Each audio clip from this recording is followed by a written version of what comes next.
مهمان من منصور احمد خان سفیر پاکستان برای افغانستان است. او از سال 2020 به این سو در این سمت کار کرده است. پیش از این نیز او از سال 2009 تا سال 2012 همچون معاون سفیر پاکستان برای افغانستان کار کرده است. او از دیپلماتان پاکستانی است که در عمق برخی تعامل‌ها و اختلاف‌های سیاسی افغانستان و پاکستان هم در دوره جمهوریت و هم حالا در دوره امارت قرار دارد. اما چرا روابط سیاسی افغانستان و پاکستان آنچنان که انتظار می رود ترسیم نمی شود؟ اختلاف، اعتراض، انتقاد و اتهام پیوسته در تعامل میان دو کشور وجود داشته. امشب بر محور همین پرسش به واکاوی فرصت‌ها و چالش‌های روابط سیاسی افغانستان و پاکستان می‌پردازیم. سلام، وقتتان بخیر. من ایمل سیار هستم. سفیر پاکستان برای افغانستان آقای منصور احمد خان به تلویزیون یک خوش آمدید. سپاس از این که برای ما فرصت دادید. اعوذ بالله من الشیطان الرجیم. بسم الله الرحمن الرحیم. تشکر. نخست سلام تقدیم میکنم به تمام بینندگان شما. خوشحال هستم که برای این گفتگو به استودیوی شما آمدم. Thank you. Mr. Ambassador, let's begin our discussion. آقای سفیر، بگذارید بحث را از یک مسئله بنیادی آغاز کنیم. چرا روابط سیاسی افغانستان و پاکستان آنچنان که انتظار می رود نبوده و پیوسته با انتقاد، اعتراض و اتهام همراه بوده؟ And accusations. First of all, I will answer your question, but before پیش از اینکه به پرسش شما پاسخ بدهم، نخست میخواهم مراتب تسلیت، همدردی و پشتیبانی مردم پاکستان و رهبری دولت پاکستان را به زلزله زدگان ولایت‌های خوست، پکتیکا، پکتیا و مردم افغانستان ابراز کنم. پاکستان تلاش می‌کند پشتیبانی‌های لازم را در این زمینه انجام بدهد. حالا برمیگردم به پاسخ پرسش شما. پاکستان و افغانستان دو کشور اسلامی با هم برادر و همسایه است. ما بیش از 2000 مرز مشترک با هم داریم. دین یکسان، فرهنگ یکسان و ارزش‌های مشترک و مشابه داریم. ما دارای روابط تاریخ طولانی در بخش‌های گوناگون اجتماعی، سیاسی، اقتصادی، فرهنگی و اتصال هستیم. روابط سیاسی میان دو کشور بسیار مهم است. ما دیدیم که در 40 سال گذشته در افغانستان جنگ بوده که نه تنها پاکستان بلکه تمام منطقه از آن متاثر بوده است. روابط میان دو کشور آنچنان که باید پایدار می بود نبوده. ما دو کشور با هم مسلمان و برادر هستیم و با هم منافع مشترک داریم. صلح و ثبات در افغانستان به معنای صلح و ثبات در منطقه است. ما باید بیشتر به سوی اتصال اقتصادی و منطقه‌ای حرکت می‌کردیم.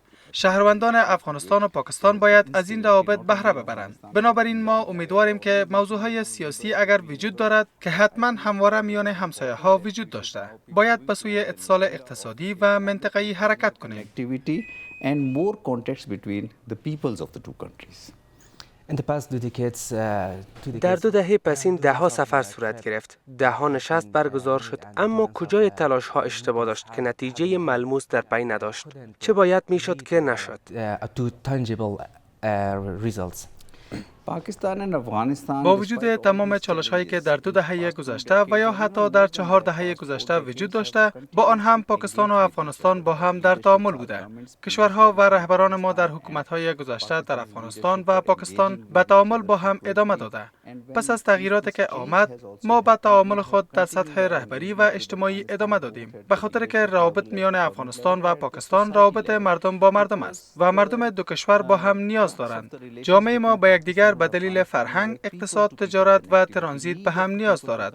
وقتی که موضوع هراس افغانی و مرزی در میان است، چیزی که تمام منطقه از آن متاثر شده، به ویژه دو کشور در سالهای اخیر از آن زیاد متاثر شده و ما با چالش‌های روبرو شدیم. اما در این حال نهادها و دولت‌های ما همیشه با هم در ارتباط بوده. حتی حالا ما با دولت افغانستان در ارتباط هستیم، زیرا ما ارزش‌ها و منافع مشترک داریم. از این رو ما باید به جلو در حرکت باشیم. towards a developed or towards a connected region. You have worked as a deputy of شما در یک دوره از ریاست جمهوری آقای احمد کرده همچون معاون سفیر و در یک دوره از ریاست جمهوری محمد اشرف غنی همچون سفیر و حالا هم در حاکمیت امارت اسلامی به عنوان سفیر پاکستان برای افغانستان کار میکنید. حالا چه تفاوت‌ها در روابط دو کشور به میان آمده؟ این تفاوت‌ها مثبت است یا منفی؟ positive or negative. من سالهاست که درگیر موضوع افغانستان هستم. زمانی که در وزارت خارجه مسئول روابط افغانستان و منطقه بودم و آن طوری که شما اشاره کردید، در حکومت‌های پیشین افغانستان به عنوان معاون سفیر، رئیس هیئت دیپلماتیک در زمان آقای کرده و همچنان به عنوان سفیر در حکومت آقای غنی کار کردم. تلاش ما همیشه این بوده که از نزدیک با افغانستان به عنوان یک کشور همسایه و دوست کار کنیم.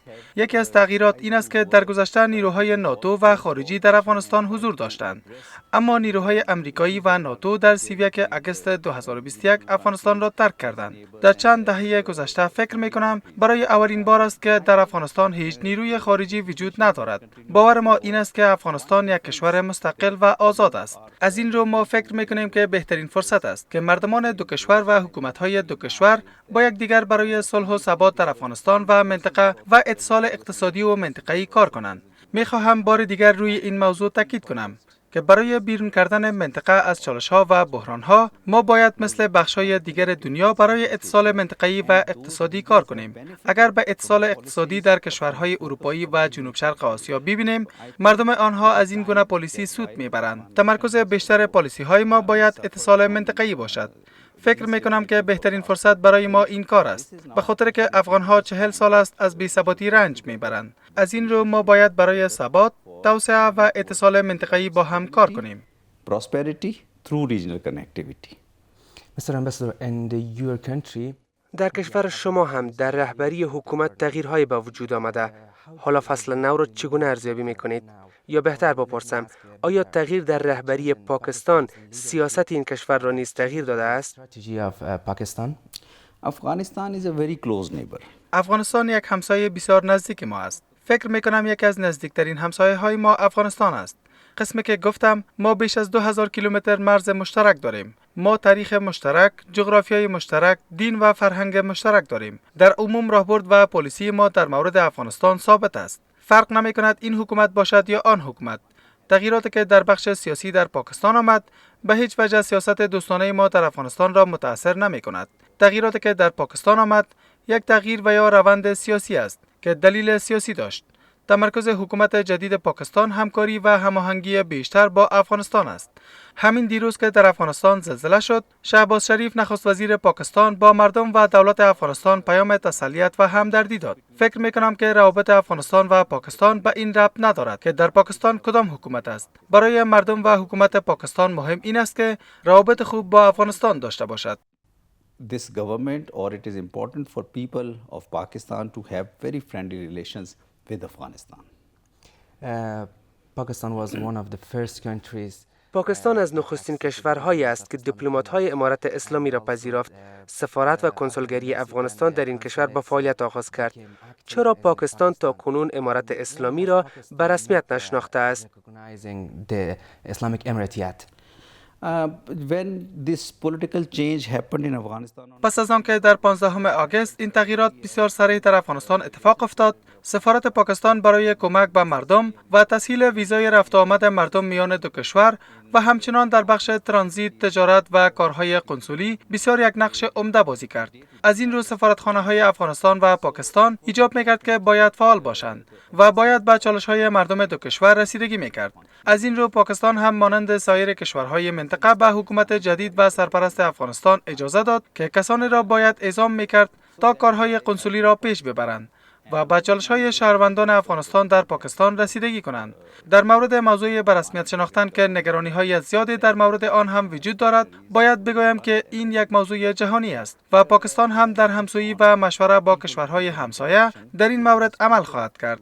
موضوع مهم ما روابط مردم با مردم است که میان دو کشور وجود دارد، زیرا مردم دو کشور به هم وابسته است و روابط اجتماعی، سیاسی و فرهنگی میان مردم دو کشور وجود دارد.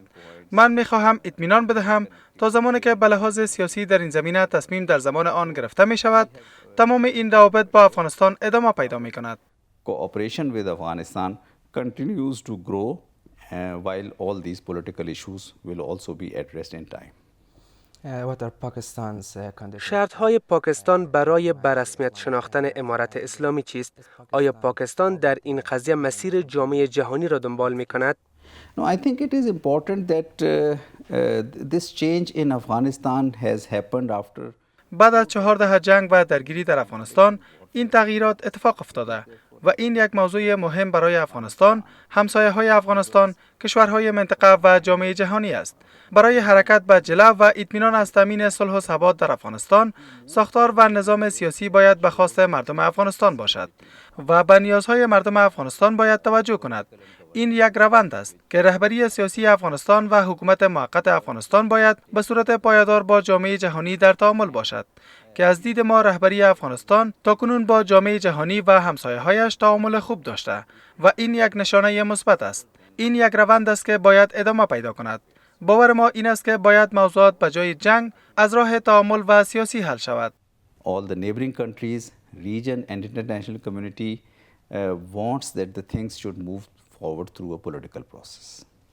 How far do you think به نظر شما امارت اسلامی چقدر از به رسمیت شناخته شدن فاصله دارد؟ How far do you think the Islamic Emirate is from being recognized? مردم افغانستان، کشورهای همسایه و منطقه و جامعه جهانی می‌خواهند که تمام مسائل باید از طریق یک روند سیاسی به پیش برود. برای من خیلی دشوار است که بگویم، زیرا این یک روند سیاسی است که امارت اسلامی افغانستان با کشورهای همسایه و کشورهای منطقه و جامعه جهانی تعامل کند، چیزی که از دید ما امیدوار کننده است. تعیین کردن یک تاریخ مشخص در این زمینه برای من دشوار است و این بستگی به تعامل امارت اسلامی با جامعه جهانی دارد.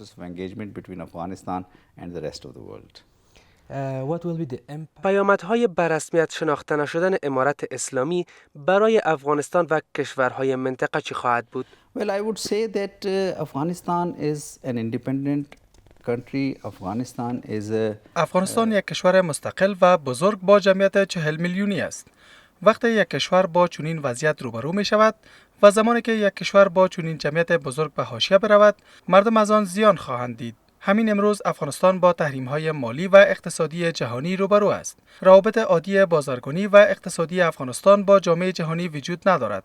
یک سیستم بانکی عادی جهانی وجود ندارد. این چیزی است که مردم افغانستان را آسیب می‌زند. فکر می‌کنم که نه دولت افغانستان می‌خواهد به انزوا برود و نه جامعه جهانی خواهان ایجاد شرایط است که افغانستان به انزوا برود. امروز با یک جهان با هم مرتبط در ارتباط هستیم. وقتی که ما از نظام و قانون خود پیروی می‌کنیم، با سایر کشورهای جهان هم در ارتباط هستیم. از این رو ما باور داریم که تعامل دولت و رهبری افغانستان با جامعه جهانی سبب ایجاد یک صلح پایدار در افغانستان خواهد شد. ما باور داریم که جامعه جهانی، کشورهای همسایه به شمول پاکستان و کشورهای منطقه افغانستان را در این مسیر همکاری خواهند کرد. And Afghanistan's neighbors, including Pakistan, we want to support Afghanistan in that direction. آقای سفیر، به نظر شما آیا امارت اسلامی خواسته های جامعه جهانی در این زمینه را برآورده کرده است؟ You know, in Afghanistan, Afghanistan's leadership, Afghan interim government and international community. ببینید، جامعه جهانی و یا رهبری و دولت موقت افغانستان از 15 آگوست تا کنون با جامعه جهانی در تعامل بوده. وقتی حاکمان کنونی افغانستان کنترل کشور را در دست گرفت، تعامل سیاسی با جامعه جهانی را آغاز کرد. زیبایی تعامل سیاسی این است که تمام اختلافات و تفاوت‌ها از راه سیاسی و گفتگو حل می شود. من فکر می کنم که این گفتگو ادامه دارد و باید ادامه پیدا کند، به خاطر که فعلا مردم افغانستان از تحریم‌های اقتصادی رنج می‌برند. در حال حاضر زندگی مردم و کارهای اجتماعی، بازرگانی و زمینه کاری برای مردم آنچنان که باید باشد نیست. افغانستان یک کشور مستقل است و باید به مسیر تعامل خوب با جامعه جهانی در حرکت باشد. We will continue to move forward in taking this process forward and becoming a part of a vibrant part of international community. The formation of an inclusive government. ایجاد حکومت فراگیر، احترام به حقوق بشر، به ویژه حقوق بانوان، دسترسی بانوان به تحصیل و کار از مسئله هایی است که جهان پیوسته بر آن تاکید ورزیده است. آیا امارت اسلامی به وعده های خود در این زمینه عمل کرده است؟ Fulfilled its promises in this regard. The world has also been emphasizing on these issues and Afghanistan's جامعه جهانی همواره بر این موضوعات تاکید کرده، اما جامعه افغانستان، رهبران و حاکمان کنونی افغانستان در این مورد متحد بودند. من فکر می کنم که افغانستان یک کشور مستقل است و باید خودش سیستم و ساختار سیاسی نظام خود را داشته باشد و باید در مورد فراگیری حقوق بشر و سایر موضوعات دیگر خودش تصمیم بگیرد. اما پابند بودن به این موضوعات سبب یک آینده باثبات، پیشرفت و توسعه برای مردم افغانستان می شود. تمام کشورهای مستقل باید این موضوعات خودشان را خودش حل کند. ما باور داریم که افغانها این توانایی و آگاهی را دارند که با این مسائلشان کنار بیایند و آن را به گونه خوب از راه سیاسی حل کنند. کشورهای دوست، همسایه، منطقه و جهان باید افغانستان را در این مورد کمک کنند. اما مهم این است که موضوعات داخلی افغانستان از سوی خود افغانها، حکومت و دولت افغانستان حل شود. By Afghan people, by Afghan leaders, by Afghan government. Let me point out a more important point. بگذارید به یک بحث مهمتر اشاره کنم. دوستی هند و افغانستان برای پاکستان مایه نگرانی است یا هم گام برای ثبات و همگرایی منطقه‌ای؟ Integration. Afghanistan and India both are independent countries, and as two independent countries. افغانستان و هند هر دو یک کشور مستقل است. خودشان میتوانند انتخاب کنند که چگونه یک روابط خوب و دوستانه با هم داشته باشند. پاکستان کدام نگرانی در این مورد ندارد. نگرانی پاکستان این است که در دهه‌ها و سالهای گذشته از خاک افغانستان برای هراس افغانی فرامرزی استفاده میشد و مناطق مرزی افغانستان و پاکستان را ناامن میکرد. مناطقی که سبب بی‌ثباتی در افغانستان و پاکستان میشد. از این رو باور ما این است که رابطه که افغانستان با هند و یا هر کشور دیگر دارد نباید سبب بی‌ثباتی و ناامنی در افغانستان شود. همانطوری که پیشتر گفتم ما در یک جهان به هم مرتبط زندگی میکنیم و اتصال اقتصادی امروز بسیار مهم است. در سالهای گذشته پاکستان از طریق سازمان همکاری‌های منطقه‌ای جنوب آسیا یا سارک با کشورهای جنوب آسیا و منطقه با سایر سازمان‌ها در ارتباط و تعامل بود. من فکر می‌کنم بهترین فرصت است که این سازمان‌ها باید دوباره فعال شود. در سالهای گذشته نشست‌های سارک به دلیل برخی موضوعات و اعتراضی که از سوی هند و یا کشورهای دیگر وجود داشته برگزار نشده است. من فکر می‌کنم که کشورها در حال از دست دادن فرصت‌های بزرگ است. آن هم به دلیل نداشتن چنین تماس‌ها و روابط. بنابراین خیلی به سود کشورهای منطقه است که این نهادها را دوباره احیا و کارا بسازد و برای اتصال منطقه‌ای و اقتصادی با هم کار کنند، چیزی که سود آن به مردم میرسد. And to work for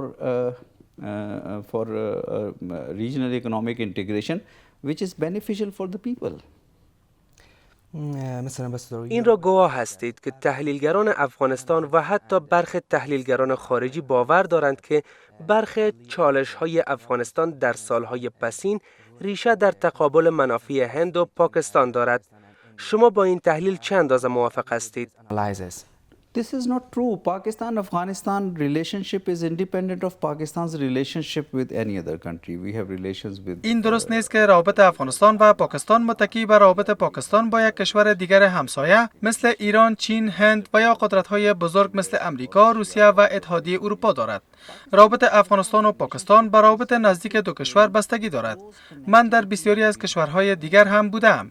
من برای یک مدت زیادی در جنوب اروپا و جنوب افریقا و کشورهای جنوب در منطقه هم بودم، اما من هیچگاه شاهد چنین پیوستگی و نزدیکی که میان افغانستان و پاکستان وجود دارد را ندیدم. من در هیچ جای چنین مرزی را ندیدم که مردمان دو طرف مرز تا این حد با هم برابر و مشابه باشند.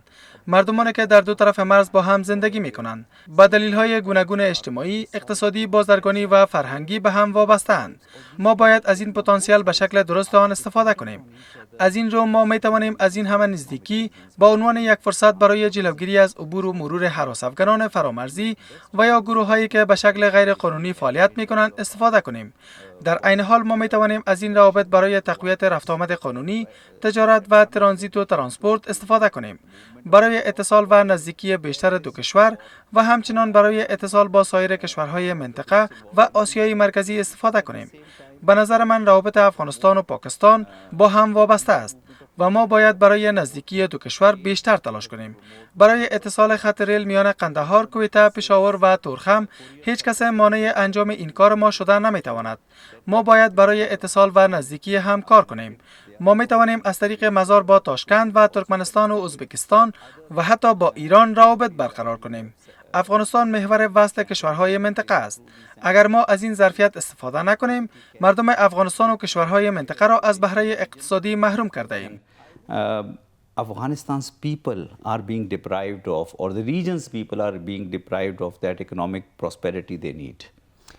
پس چرا پاکستان یک فضای امن برای ایالات متحده فراهم کرده تا هر زمان بخواهد از پاکستان افغانستان را مورد هدف قرار دهد؟ No, it was when United States we have not given any kind of safe ground or any kind of facility for any country. ما هیچ گونه فرصت را برای هیچ کشور یا امریکا و یا کشور دیگری فراهم نکرده ایم که بالای افغانستان حمله کند. وقتی که تغییرات در افغانستان اتفاق افتاد و امریکا و نیروهای ناتو در افغانستان آمدند، این کار زیر نظر سازمان ملل متحد صورت گرفت. زیر نظر مأموریت سازمان ملل تمام کشورها تصمیم گرفت که در این مورد با افغانستان هر گونه همکاری کند. اما در همان سالها هم تاکید پاکستان این بود که راه حل دائمی مسئله افغانستان باید از طریق سیاسی باشد، نه جنگ. تاکید ما این بود که نیاز به یک گفتگو و مذاکره میان تمام طرف‌های درگیر در افغانستان است. از این رو گفتگوهای صلح دوحه آغاز شد. پاکستان یکی از کشورهایی بود که تلاش کرد در این زمینه همکاری کند. حتی پس از آن که طالبان قدرت در افغانستان را گرفت، پاکستان به تعامل خود با جامعه جهانی را حفظ کرد. تلاش ما به تمرکز بر راه حل سیاسی است. این چیزی است که ما از سال 1999 و یا دهه 70 در مورد آن تاکید می‌کنیم. درگیری‌های مسلحانه صلح و ثبات در افغانستان را به شدت متاثر ساخته است. از این رو در آینده باید تمام مسائل از راه سیاسی حل شود. فکر می‌کنم که مردم و رهبری افغانستان هم حالا به این نتیجه رسیدند. من با تمام رهبران سیاسی افغانستان چی در زمان مأموریتم و چی پیش از آن گفتگو کردم. تمام رهبران افغانستان به شمول رهبران حکومت موقت و سایر رهبران سیاسی و اپوزیسیون همواره گفتند که جنگ را حل نیست و باید تمام مسائل از راه سیاسی حل شود. من باور دارم و خوشبین هستم که جامعه افغانستان باید از طریق سیاسی مشکلاتش را حل کند. At this point also, the Afghan society is considering moving towards a political process, through a political dialogue and process. اما آقای عمران خان در پادکست گفته که امریکا از او خواسته تا چنین فضایی را برای ایالات متحده ایجاد کند و او هم نپذیرفته. تاکنون چنین درخواست از سوی ایالات متحده و یا هیچ کشور دیگر صورت نگرفته. پاکستان مکانیزم‌های سیاسی گوناگون دارد که در این مورد تصمیم می‌گیرد. چنین تصمیم‌هایی را مکانیزم سیستم امنیت ملی پاکستان می‌گیرد. چی در حکومت کنونی و چی حکومت قبلی پاکستان نمی‌خواهد از خاکش برای حمله در برابر کشورهای همسایه و یا هیچ کشور دیگر استفاده شود. این اساسی ترین اصول است که ما دنبال می‌کنیم. در بعد امنیتی، امارت اسلامی در گفتگوهای میان حکومت پاکستان و تحریک طالبان پاکستانی نقش میانجی را بازی می‌کند. چقدر این تلاش‌ها مؤثر بوده؟ In the previous years, during past few years, there have been these groups. در سالهای پسین تحریک طالبان پاکستانی و سایر گروه‌های شورشی در خاک افغانستان حضور داشتند. برخی از آنها شهروندان اصلی پاکستان هستند و در ناآرامی‌های پاکستان نقش دارند. صلح در افغانستان و پاکستان یکی از هدف‌های اساسی دولت و مردم پاکستان است. باور ما این است که دست یافتن به یک صلح پایدار نخستین اولویت ما از طریق گفتگو است. وقتی که حکومت جدید در افغانستان روی کار آمد و موضوع هراس افغانی فرامرزی مطرح شد، ما از دولت موقت افغانستان خواستیم که هراس افغانی فرامرزی نه تنها که شهروندان ما را می‌کشد، بل آنها بالای نیروهای نظامی ما حمله می‌کنند و آنها را می‌کشند و این چیزی است که پایدار نیست و ما از آنها خواستیم که با هم برای صلح کار کنیم. دولت موقت افغانستان به ما بارها به صورت علنی اطمینان داده که از خاک افغانستان در برابر هیچ کشور به شمول پاکستان استفاده نخواهد شد. چیزی که ما از آن استقبال می‌کنیم و آن را ستایش می‌کنیم. در کنار این تعهد و گفتگو با نهادهای ما، دولت سرپرست افغانستان زمینه را برای گفتگوها میان دولت پاکستان و تحریک طالبان پاکستانی فراهم کرد و در این مورد پادرمیانی کرد و ما باور داریم که این گفتگوها ادامه می‌یابد. ما باور داریم که این گفتگوها پیشرفت خواهد کرد، به خاطر که هدف اصلی ما دست یافتن به صلح است. اگر صلح از طریق گفتگوها به نتیجه برسد، شما می‌دانید که این اولویت و هدف اساسی ما است. اگر تمام کسانی که فعلا در جهت مخالف ما است و بتوانند از طریق این گفتگوها به صورت صلح‌آمیز به جامعه مدغم شوند، دولت پاکستان از آن استقبال می‌کند. این روند ادامه دارد، اما زمان خواهد برد. فعلا گفته نمی‌توانیم که نتیجه آن چی خواهد شد، اما این گفتگوها صورت گرفته و پاکستان تلاش می کند در مرزهایش صلح و امنیت باشد. Attaching importance to addressing peace and security within its borders. زمانی که افغانستان برای حل چالش‌های امنیتی شما تلاش می‌کند، پس چرا ارتش شما در ماه اپریل بخش‌های از ولایت‌های کنر و خوست افغانستان را بمبارد کرد؟ We believe that it has been our established position that this border between Pakistan and Afghanistan. ما به مرزهای افغانستان احترام داریم. ما به استقلال و حاکمیت افغانستان احترام داریم. از این خاطر است که ما میگوییم که باید تمرکز ما بر حل این گونه موضوعها همیشه از طریق گفتگوهای سیاسی باشد. وقتی که ما در مورد آوردن صلح در داخل کشور خود صحبت می‌کنیم، به دو عنصر نیاز است. نخست به ادامه گفتگوها با مردم خود ما از راه سیاسی و دوم با راه اندازی برخی عملیات‌های ضد هراس افغانی. پالیسی ما این است که به مرزهای افغانستان احترام قائل هستیم و این چیزی است که ما در تعامل خود با نهادهای افغانستان همواره در مورد آن تاکید کرده ایم و مأموریت من هم این است که بیشتر در این مورد تعامل داشته باشیم.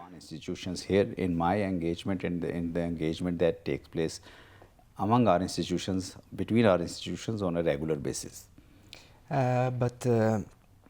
اما در این حمله چندین افغان غیر نظامی و بیگناه جان باخت. خانه‌هایشان هم ویران شد. ببینید، شما باید به موضوعهای مهمتر و بزرگتر نگاه کنید. موضوع بزرگتر هراس افغانی است. هراس افغانی هر دو کشور، افغانستان و پاکستان و حتی منطقه را متاثر کرده است. من گفتم چند افغان غیر نظامی و بیگناه. The presence of the terrorist groups in different areas and terrorist groups say Daesh. نه چیزی که من میگویم این است که به خاطر حضور و فعالیت گروه‌های هراس افغان مانند داعش، تحریک طالبان پاکستانی و سایر گروه‌ها در منطقه‌های گوناگون در اینجا غیر نظامیان و نظامیان پاکستان کشته می‌شوند. بنابراین دولت برای حفاظت از شهروندان و نهادهای دولتی دست به برخی عملیات‌های ضد هراس افغانی می‌زند. اما اصول اساسی و کلیدی پایدار ما این است که تمام این عملیات‌ها در داخل خاک خود ما صورت بگیرد. بعضی وقتها برخی گروه‌های هراس افغان از این سوی مرز بالای نیروهای ما دست به حمله می‌زنند و بعضی وقتها متاسفانه چنین رویدادها واقع می‌شود. می‌خواهم دوباره تاکید کنم، این پالیسی ما نیست که به هیچ صورت از مرز افغانستان تخطی کنیم. آیا داعش یک تهدید برای منطقه و تهدید مشترک برای افغانستان و پاکستان است؟ ISIS. Yes, Daesh and any other terrorist groups, they remain threat to. بله، داعش و سایر گروه‌های هراس افغان با عنوان یک تهدید برای صلح و ثبات در افغانستان، پاکستان و منطقه باقی مانده است و همچنان می‌تواند یک تهدید برای صلح در خاورمیانه و صلح و امنیت جهانی باشد. از این رو افغانستان باید خودش توانایی مبارزه با چنین گروه‌هایی را داشته باشد و لازم است که افغانستان باید یک تعامل دوجانبه و چند جانبه امنیتی و مبارزه با هراس افغانی با کشورهای همسایه مانند پاکستان، ایران، چین و سایر کشورهای همسایه داشته باشد تا بتواند به مسیر پالیسی امنیتی خود حرکت کند و این کار تعامل سیاسی افغانستان با منطقه و سایر جهان را تقویت خواهد کرد. افغانستان باید بخش از این روند در مبارزه با هراس افغانی جهانی باشد، زیرا اگر یک چهارچوب مؤثر مبارزه با هراس افغانی جهانی وجود نداشته باشد، این گروه ها می تواند فرصت ها را از بین ببرد و صلح و ثبات در افغانستان را نابود کرده و غیر نظامیان را به قتل برسانند، مثل رویدادهای هراس افغانانه که در گذشته مسجدها را هدف قرار می‌دادند و یا حمله پسینه که عبادتگاه سیک ها را در کابل هدف قرار دادند. از این رو باید هیچ تحمل در برابر هراس افغانی وجود نداشته باشد. هراس افغانی باید در تمام اشکال آن محکوم شود. با این وجود من فکر می‌کنم که همکاری افغانستان با سایر کشورها در امر مبارزه با هراس افغانی می‌تواند بسیار مؤثر باشد.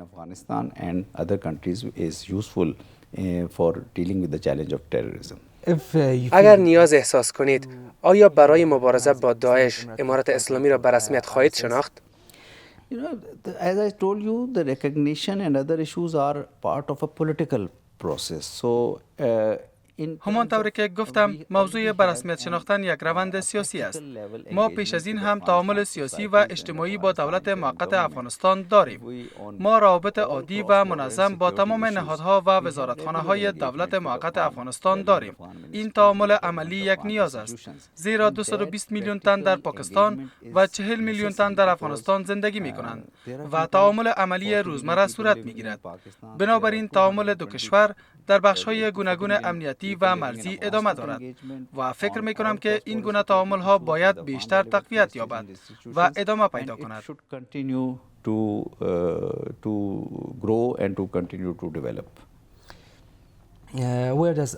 داعش از کجا می آید؟ از منطقه چی می خواهد و در کشورهای دور و نزدیک منطقه چی برنامه دارد؟ I think ISIS is a global extremist group. It believes in a very extreme ideology. داعش یک گروه افراطی جهانی است که یک ایدئولوژی و تفسیر بسیار افراطی از ارزش‌های اسلامی دارد. اما از دیدگاه ما اسلام نگاه بسیار عادلانه و متوازن دارد. گروه‌های مانند داعش و القاعده یک تفسیر بسیار افراطی از اسلام دارد که بعضی وقتها سبب بروز هراس افغانی و کشتن مردم بیگناه می شود. از این رو ما باید با دیدگاه‌های افراطگرایانه مقاومت کنیم و با گروه‌های هراس افغان مبارزه کنیم. این گروه‌ها در مناطق مختلف جهان دست به خشونت و فعالیت‌های هراس افغانی می‌زنند، در خاورمیانه و در برخی مناطق افریقا. اگر بعضی از این گروه‌ها تلاش می‌کند در افغانستان جای پا باز کند و حضورشان در افغانستان را تقویت می‌کند، باید افغانستان و تمام کشورهای همسایه در برابر آن مبارزه کند.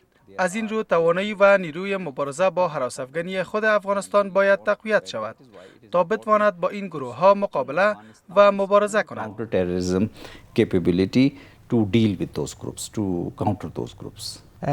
وضعیت حقوق بشر به ویژه حقوق بانوان را در افغانستان چگونه ارزیابی می‌کنید؟ You know, all countries and all societies have to evolve their own structures dealing with ببینید هر کشور بر اساس ساختار، قوانین و ارزش‌های خود با موضوعات حقوق بشری، ارزش‌های اجتماعی، حقوق زنان و آزادی بیان و رسانه‌ها تعامل می‌کند. فکر می‌کنم که برای جامعه و نهادهای دولتی نیاز به زمان است که این موضوعات و سایر موضوعات داخلی خود را بر اساس ارزش‌های دینی و فرهنگی خود رشد و تقویت کند. با توجه به مسائل فرهنگی و ارزش‌های دینی، احترام به حقوق مردم بسیار مهم است. افغانستان یک کشور 40 میلیونی است که نصف جمعیت آن را زنان تشکیل می‌دهند. 65% این جمعیت را جوانان تشکیل می‌دهند. توسعه و ترقی افغانستان وابسته به جوانان است. زمینه و شرایط برای آموزش زنان و مردان فراهم است. باور ما این است که دولت سرپرست افغانستان و نهادهای مرتبط برای تقویت آموزش در افغانستان کار می‌کند. ما مطمئن هستیم که آنها نیازمندی افغانستان را می‌دانند. آنها مکانیزم‌های مؤثر را برای تقویت آموزش، حضور مردم در دولت، تقویت بازرگانی و حضور تمام اقشار گوناگون در تجارت، ترانزیت و سایر بخش‌های اجتماعی خواهند ساخت. In business, trade, transit activities and the related areas. Let me ask about the problems of بگذارید در مورد چالش‌های رفت آمد مسافران و دریافت ویزه پاکستان بپرسم. چرا شرایط دریافت ویزه پاکستان با گذشت هر روز دشوارتر می شود؟ difficult day by day. No, yeah, this is a very good and relevant question for the people, and therefore let me elaborate on that. این یک پرسش خوب و مرتبط به نیازهای مردم است. اجازه بدهید که در این مورد جزئیات بدهم. افغانستان و پاکستان به لحاظ فرهنگی بسیار با هم نزدیک است. شمار زیادی از شهروندان افغانستان از مرزهای تورخم، اسپین بولدک، غلامخان و سایر گذرگاه‌ها به پاکستان رفت آمد می‌کنند. در سالهای پسین دولت پاکستان به خاطر مسائل امنیتی و جلوگیری از عبور و مرور هراس افغانان فرامرزی سیستم ویزا را به راه انداخته است، چه برای شهروندان پاکستانی و چه شهروندان افغانستانی. ما باید اطمینان پیدا کنیم کسانی که به پاکستان می‌روند باید فعالیت‌های قانونی داشته باشند. تمام اینها از طریق سیستم ویزای آنلاین پیش می‌رود. این سیستم در حال پیشرفت است. دست کم 1 سال پیش پاکستان سیستم ویزای آنلاین را به راه انداخت. این سیستم روند اخذ ویزا را بسیار ساده و تسهیل کرده است. اما عدم آگاهی بیشتر شهروندان افغانستان با این مکانیزم و عدم آگاهی آنها در مورد چگونگی درخواست برای ویزا این سیستم را کم مشکل کرده است. اگر یک افغان می‌خواهد برای دریافت ویزای پاکستان درخواست بدهد، باید به سیستم آنلاین برود، فرم را خانه‌پوری کند و سندهای مورد نیاز را ارائه کند و اینکه به کدام هدف و پاکستان می‌رود، می‌تواند ویزا دریافت کند. اگر آنها برای ویزای مدیکال اپلای می‌کند، در مدت 2 روز می‌تواند ویزا بگیرد و در این مورد کدام مکانیزم خاص وجود ندارد و برخی روزها در کمتر از 2 روز می‌تواند ویزای خود را به دست آورد. برای ویزاهای بازرگانی کدام سند امنیتی نیاز نیست و سفارت می‌تواند در مدت 2 یا 3 روز ویزای تجارتی بدهد. اما ویزاهای دیگر مانند ملاقات‌های اجتماعی و یا دیدار دوستان و خانواده دست کم 30 روز وقت می‌گیرد، زیرا متقاضیان زیاد برای این نوع ویزا درخواست می‌دهند. اگر یک کس برای چنین ویزای درخواست می‌دهد و فرم را درست خانه‌پوری کند، می‌تواند در مدت 30 روز ویزای 1 ساله به دست آورد. اما مشکل در کجاست؟ وقتی کسی از این سیستم استفاده نمی‌کند و یا آن را نمی‌داند، به نمایندگی‌های گوناگون سفر مراجعه می‌کند و این نمایندگی‌های سفر از آنها پول می‌گیرند. اما دولت پاکستان در این مورد کدام پول وضع نکرده است. بنابراین من می‌خواهم از طریق رسانه شما این پیام را به مردم افغانستان برسانم که ما حتی می‌توانیم در بخش‌های گوناگون افغانستان کارگاه‌هایی را برای آگاهی‌دهی به مردم از این سیستم برگزار کنیم.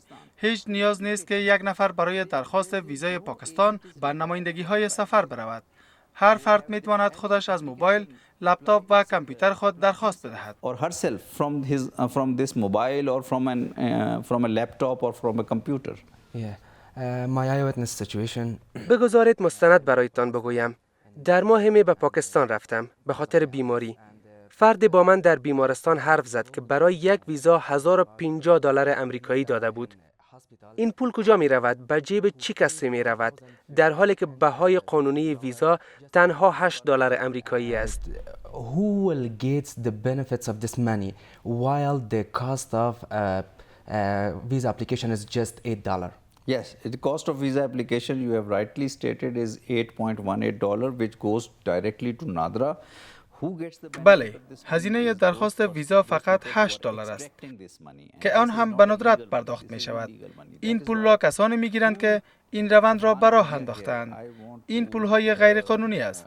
باز هم می خواهم به افغان ها بگویم که آنها خودشان باید مستقیم از طریق آنلاین برای ویزا درخواست بدهند. اگر کسی می خواهد به دلیل مریضی ویزای عاجل بگیرد، می تواند در مدت 2 روز ویزای خود را بگیرد. بسیاری ها این کار را کردند. هر کسی که بخواهد راههای غیر قانونی را دنبال کند و به نمایندگی های سفر که در مارکت ها نشستند و وعده های دروغ می دهند مراجعه کند، اینها قربانی آنها خواهند شد. من با شما موافق هستم که این مسئولیت دولت و سفارت پاکستان است و در این حال مسئولیت مقام های دولت افغانستان است. چینل هایی که از راههای غیر قانونی در این زمینه فعالیت می کنند باید از بین برده شود.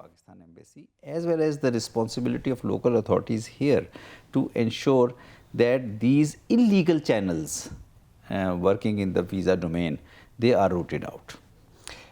مسافران افغانستان در مرزهای زمینی دو کشور هنگام رفت و آمد دچار مشکلند. بر بنیاد نوارهای تصویری نشر شده در شبکه‌های اجتماعی، پلیس شما با مسافران برخورد نادرست می‌کند. در یک واژه، چرا؟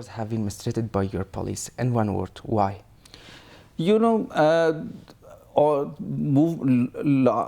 movements from Torkham and Chamar, large number of people. روزانه حجم زیادی از مردم از راه تورخم و چمن به پاکستان رفت و آمد می کنند. بعض وقتها کدام شخص انفرادی مورد آزار و اذیت قرار می گیرد و یا با مشکل روبرو می شود. اما در سالهای پسین، به ویژه در 1.5 سال پسین، ما یک هماهنگی خوب با مقام‌های ضبط افغانستان در تورخم و چمن ایجاد کرده ایم. ما تلاش می‌کنیم این ساختار را در مطابق با سیستم بین‌المللی و مدرن بسازیم. متاسفانه این سیستم فعلی بسیار قدیمی است. این یک نیاز است. ما در مورد آن کار می‌کنیم. این سیستم باید بروز شود و کامپیوتری شود. تلاش ها در پاکستان در این زمینه جریان دارد. وقتی که یک مرد و یا یک زن افغان در گذرنامه‌اش ویزای پاکستان دارد، باید بدون کدام سوال و جواب، بدون کدام آزار و اذیت و یا مشکل از سوی مسئولان مرزی وارد پاکستان شود. در عین حال هر شهروند پاکستانی هم که می‌خواهند وارد افغانستان شوند، نباید با هیچ مشکل روبرو شوند. در مدت این 4 دهه که در افغانستان جنگ بوده است و وضعیت دشوار بوده است، حالا من فکر می‌کنم که وقتش است ما در این مورد سهولت‌هایی را به وجود بیاوریم. حالا که رسانه‌ها هم بسیار فعال است، باید وضعیت بهتر شود تا مردم به صورت مستقیم از آن نفع ببرند. That civil society media is also very active, that we should bring improvement for the benefit of people directly. بسیار کوتاه، در بعد اقتصادی وضعیت داد و ستد بازرگانی میان دو کشور چگونه است؟ Trade between Afghanistan and Pakistan has تجارت میان افغانستان و پاکستان در سالهای گذشته به 3 میلیارد دلار رسیده بود. ما امیدواریم که این میزان بیشتر شود. اما پس از تغییرات سیاسی که در افغانستان آمد، میزان تجارت میان دو کشور به دلیل فراهم نبودن زمینه‌های تجاری در دو طرف پایین آمده است. اما در 2-3 سال اخیر به دلیل برخی اقدام‌های در این زمینه این روند کم بهتر شده است. اما برای اولین بار در 1 سال و نیم پسین میزان صادرات افغانستان به پاکستان نسبت به میزان واردات پاکستان به افغانستان بیشتر شده است. میوه‌های تازه افغانستان، زغال سنگ، تالک، قالین و برخی اقلام دیگر به پاکستان صادر می شود. ما از این وضعیت خوشحال هستیم که میزان صادرات افغانستان رشد کرده است. ما امیدواریم که صادرات پاکستان هم در سالهای آینده با برنامه‌های دوجانبه تجاری میان دو کشور رشد کند و میزان تجارت میان دو کشور به 10 میلیارد دلار برسد. و در آخر، مأموریتتان در افغانستان چگونه بود؟ Well, I have really enjoyed my stay in Afghanistan. I have been interacting with the society here, with all segments of the society. I have من واقعا از مأموریتم در افغانستان خوشحال هستم. من با تمام بخش‌های اجتماعی در این مدت در افغانستان در ارتباط بودم. برای 10 سال درگیر مسائل افغانستان بودم. وقتی که به عنوان سفیر در افغانستان برگشتم، واقعا یک زمان بسیار تاریخی و پرچالش بود. تغییرات سیاسی هم اتفاق افتاد و افغانستان وارد چالش‌های زیادی می‌شد. این یک مأموریت بسیار جذاب و آموزنده برایم بود و در این حال یک مأموریت دلچسب بود. از اینکه با بسیاری از بخش‌های جامعه افغانستان در ارتباط بودم، تلاش کردیم سوء تفاهم‌ها را کاهش بدهیم که بعضی وقت‌ها میان دو جامعه و یا دو کشور وجود داشت. sometimes existed between the two countries and the two societies. Thank you, Mr. Ambassador. Thank you. سپاس از شما بیننده های عزیز هم. وقت بر شما خوش. خدا نگهدار.